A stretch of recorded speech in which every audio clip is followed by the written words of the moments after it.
One of the more frequent questions we get on the non-emergency line is, what are the requirements under Pennsylvania law as far as safe gun storage? This is going to be the world's shortest video because there are none.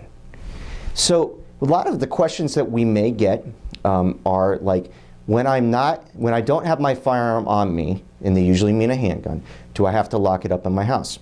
Nope. You can leave it out on the counter. Now you have to use common sense. If your child was to get that and was to hurt themselves or hurt others, then yeah, that's not good. That could be potentially criminal. But there is nothing under the law that says that you must lock up your handguns. We don't live in the District of Columbia pre-Heller or San Francisco. We live in the Commonwealth of Pennsylvania. And the Commonwealth of Pennsylvania says that we don't have to lock them up.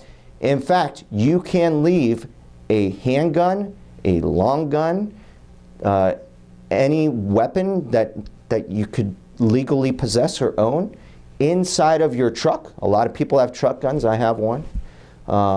Truck handguns. I know I have one.